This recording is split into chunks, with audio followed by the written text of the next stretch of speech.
Yesterday, you told me I couldn't afford to be here. Marcus says it quietly. No anger, no raised voice.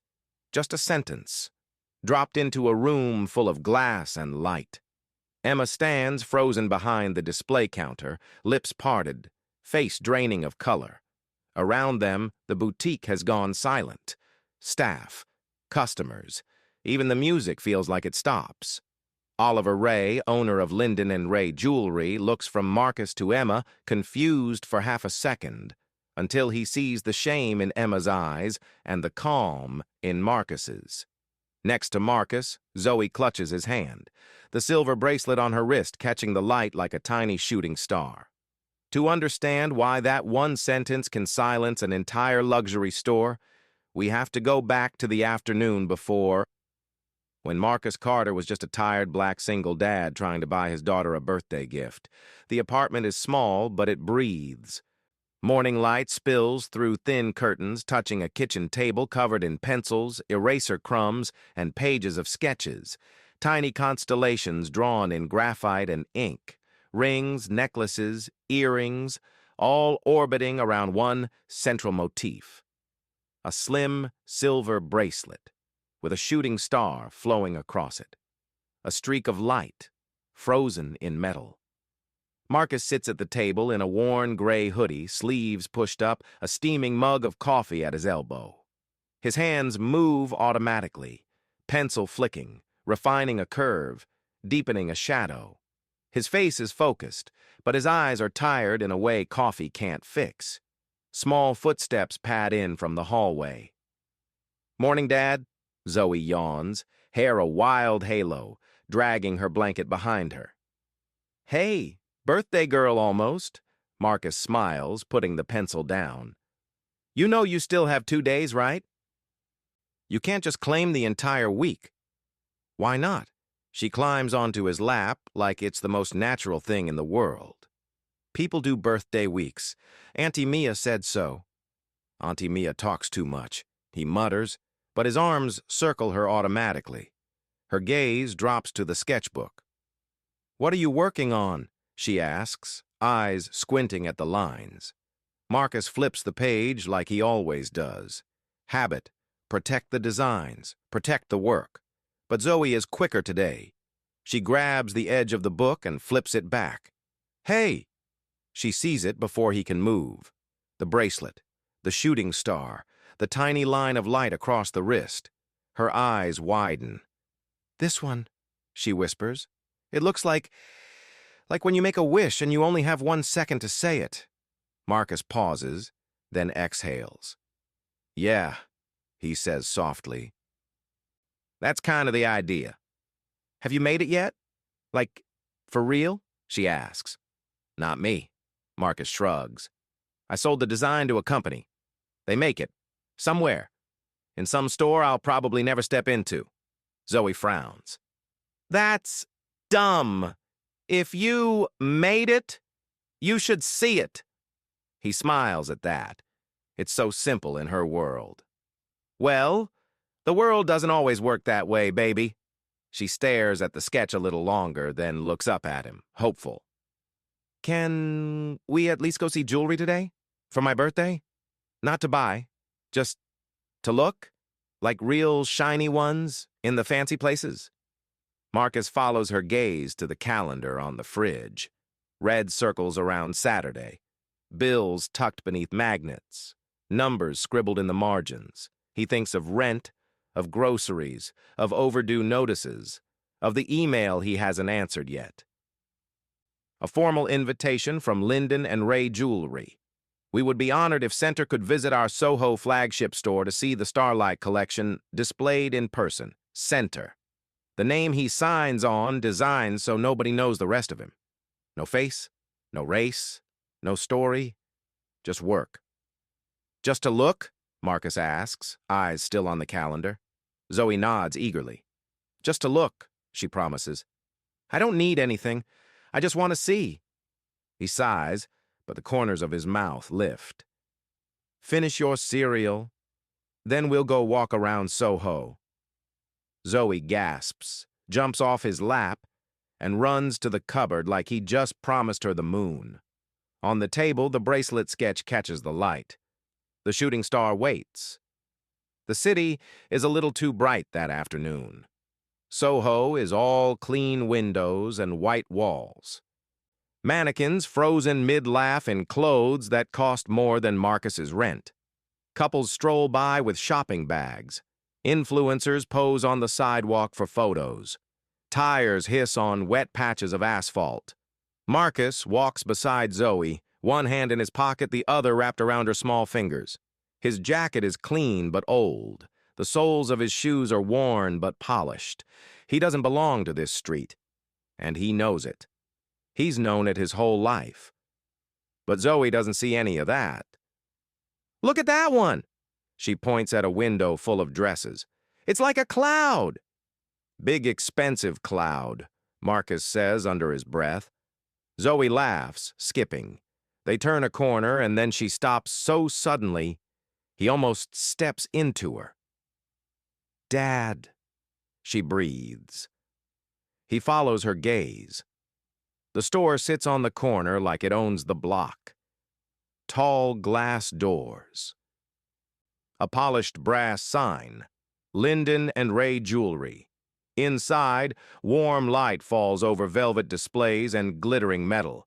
In the front window, highlighted by a soft spotlight, sits a small pedestal. On it, a bracelet, thin, silver, a shooting star running across it. Marcus freezes. Zoe presses her hands against the glass. "Dad," she whispers, "it's yours." He stares. The twist of the metal, the angle of the star, the tiny stones embedded in the tail. He could draw it with his eyes closed. He has drawn it over and over in late nights when Zoe was asleep and the apartment was quiet. "Looks familiar," he says, throat dry. "It is yours," she insists. "The star and the line and... Dad, we have to see it, we have to." Her reflection in the glass is all wide eyes and hope. Behind her, he sees his own reflection, a black man in a faded jacket standing outside a luxury boutique. He's been on this side of glass his whole life. "We can just look from here," he says softly. "It's nice, right?" "But it's your design," she argues. "Don't you want to see what they did with it? Just once? You said maybe one day I'd see it shining in a real store. It's here." He swallows. The old instinct rises in his chest. Turn around, go home. Stay where nobody looks at you like you're stealing air. But her hand finds his again, small and insistent. "Please," she says. "We don't have to touch it. We don't have to buy it. I just want to see it up close." Marcus looks at her, then at the bracelet, then at the door. "Just to look," he reminds her. She nods, serious. He takes a breath deep enough to hurt. "Okay," he says. "Let's go look." The door opens with a soft chime. Inside, the air smells faintly of perfume and polished wood. Light pools over glass cases lined with velvet, diamonds, sapphires, gold that looks too bright to be real.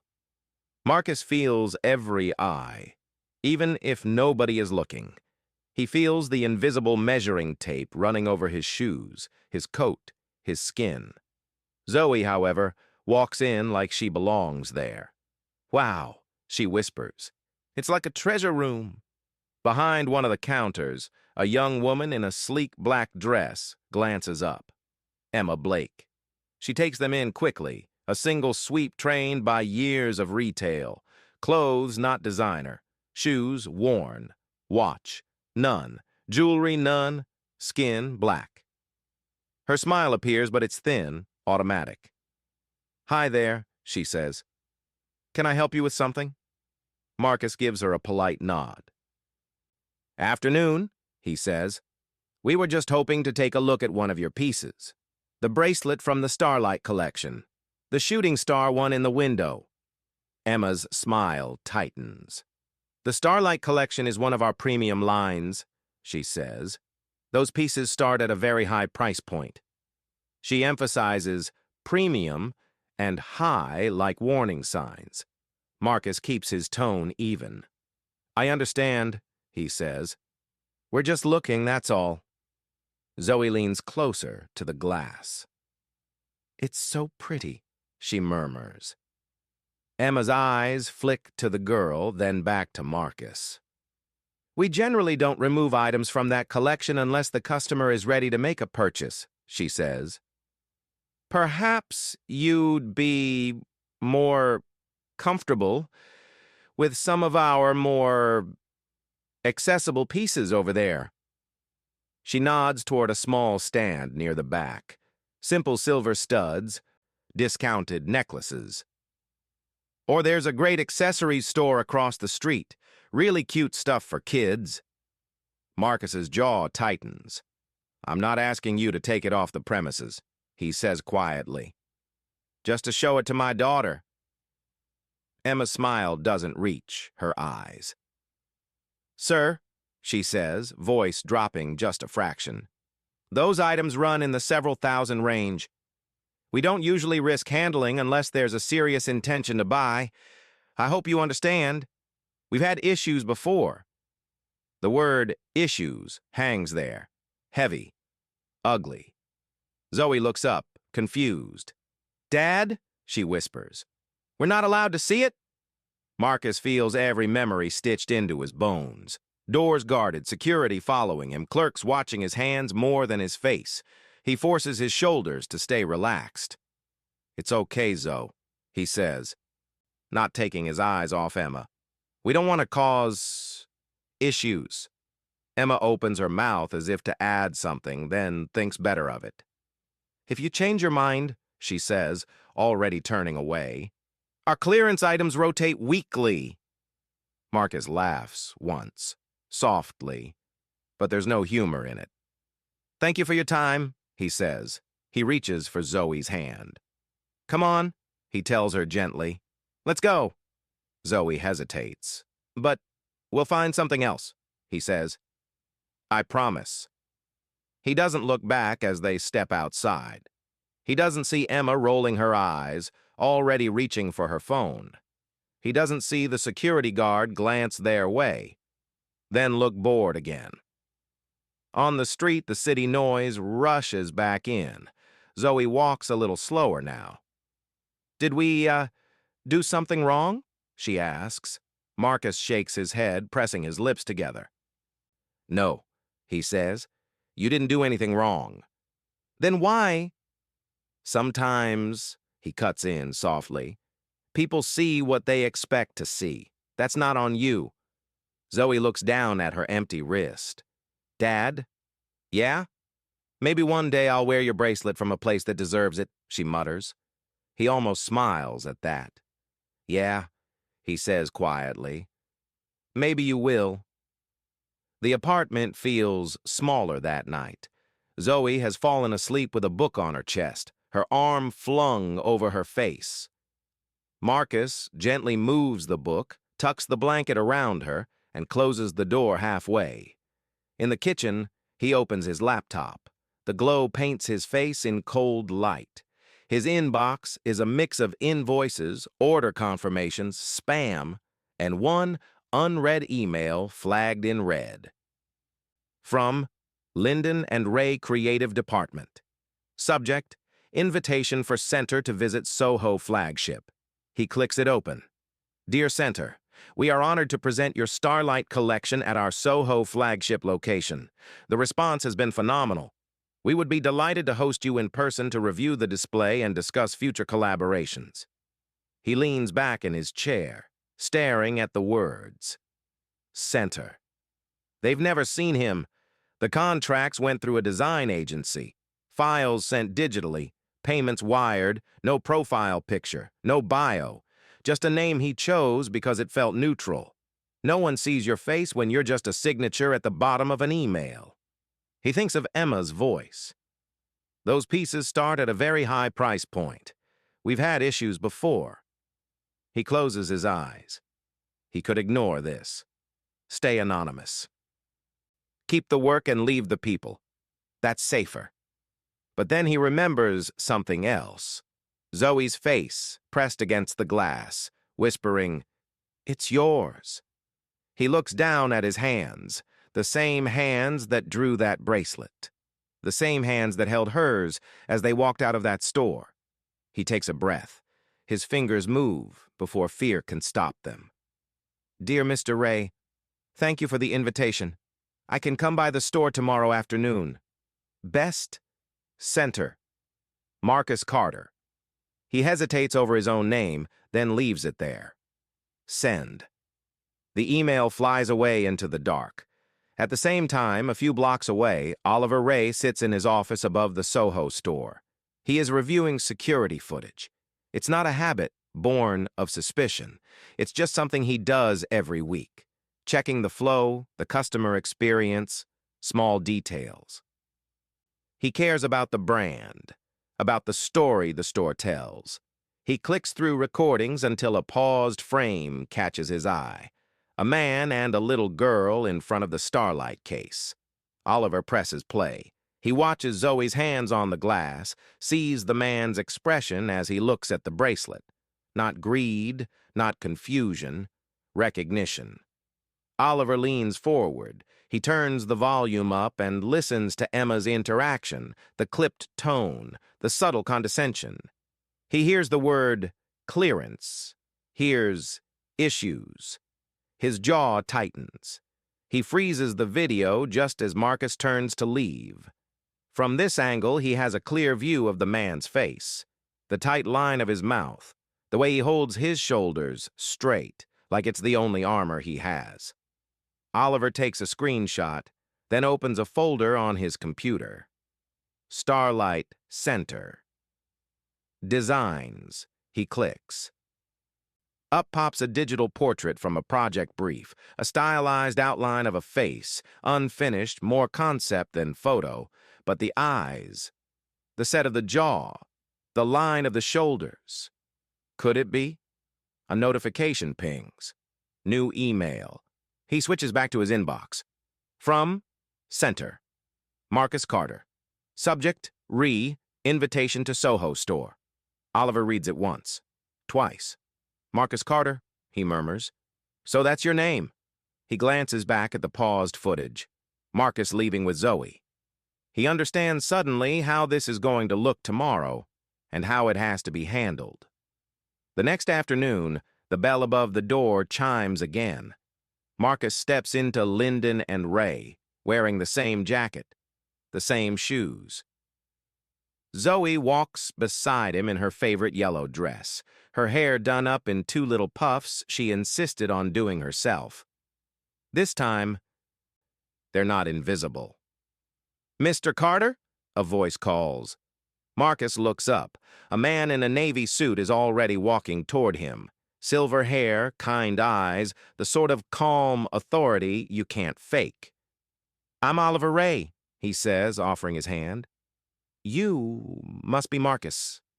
Or should I say, Center?"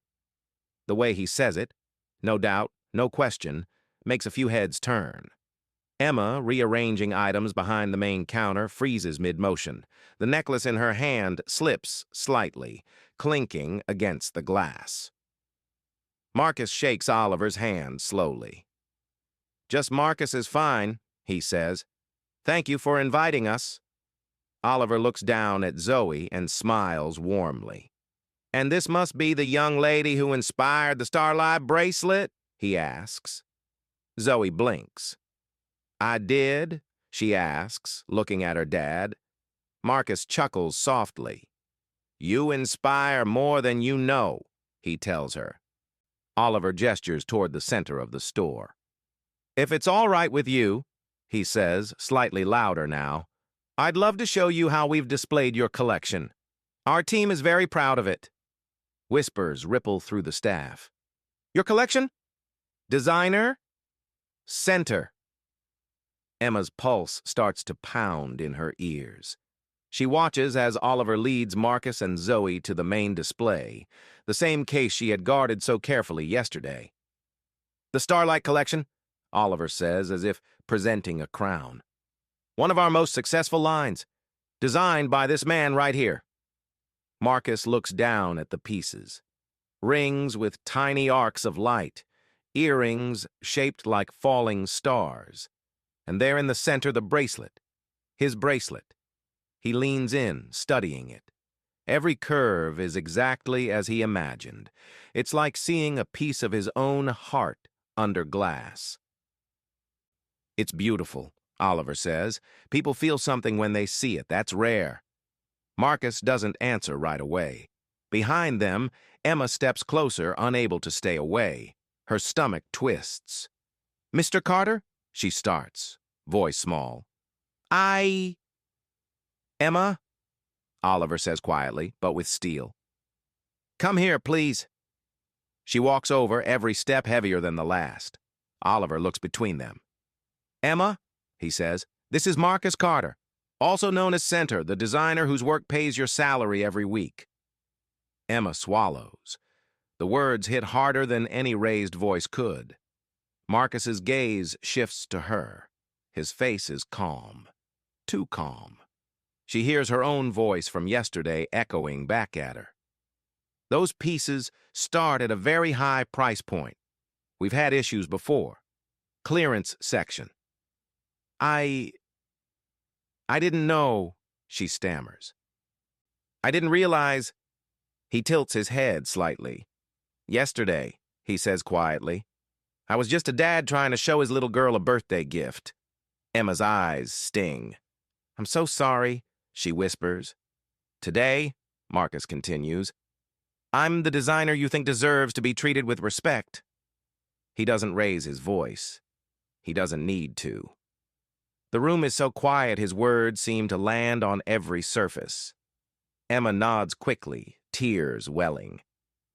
"You did deserve it yesterday, too," she chokes out. I was wrong." Oliver looks at Marcus. "If you'd like to file a formal complaint," he says, "we'll take it very seriously. This is not how we want any guest treated here, especially not the artist whose work we're celebrating." Marcus thinks for a moment. He looks at Zoe, who is staring at the bracelet like it's the only thing that matters in the room. Then he looks back at Emma. "You're not the first person to see a black man in an old jacket and decide what he can or can't afford," he says calmly. "You probably won't be the last." She flinches. "But," he adds, "if this place really wants to be better, firing you won't fix the root of it." Oliver blinks, surprised. "What do you suggest?" he asks. Marcus glances around at the polished glass, the perfect lighting, the flawless displays, then at the faces behind the counters. "Train your staff," he says. "All of them. Not just her.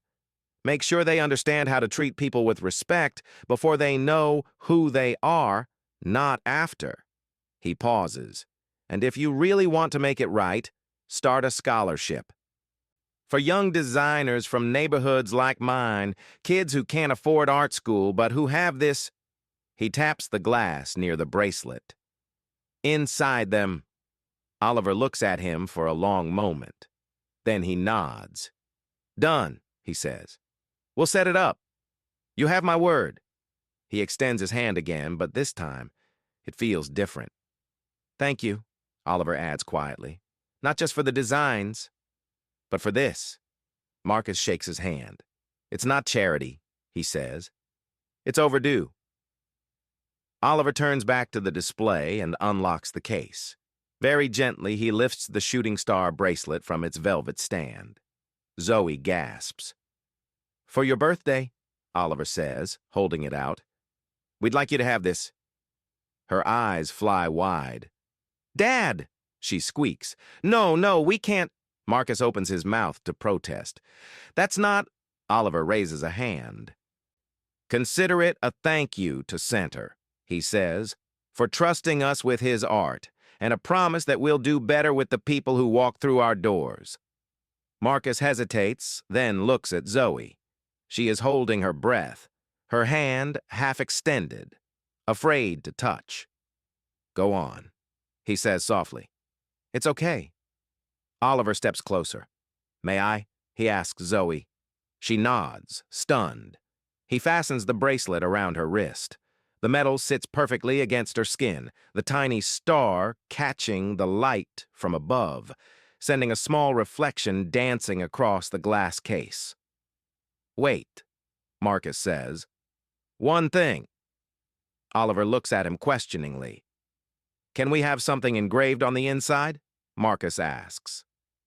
Just a small word. Of course, Oliver says. Anything. Marcus thinks for a second, then smiles. Center, he says. All caps. Right in the middle. Zoe looks at him.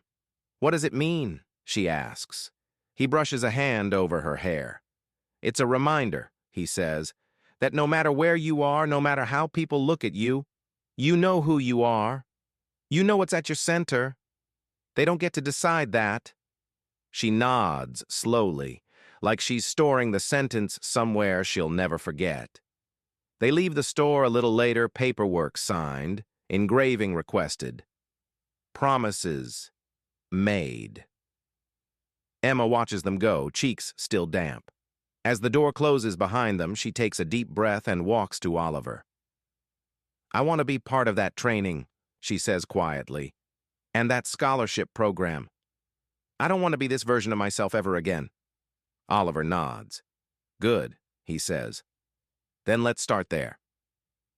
Outside, the afternoon light has softened. Marcus and Zoe walk down the sidewalk, the city noise wrapping around them like a familiar song. Zoe keeps lifting her wrist to watch the bracelet sparkle. It feels warm, she says. Metal takes the temperature of the person wearing it, Marcus tells her. Is that science? She asks. Something like that. He smiles. They stop at a crosswalk. Zoe looks up at him. Dad? Yeah. Yesterday they treated you like you weren't important, she says. Today they treated you like a big, famous artist. He raises an eyebrow. And what do you think I am?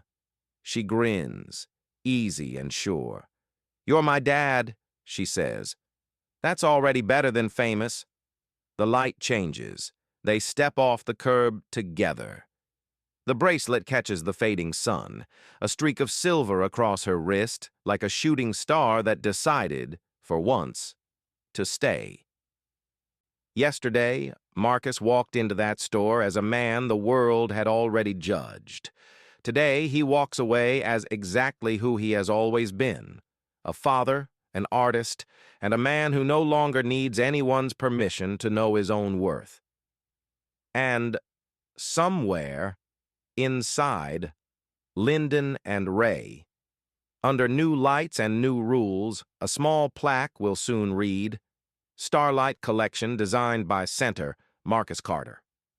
So the next time someone looks through the glass and wonders if they belong there, the story will be waiting for them, too.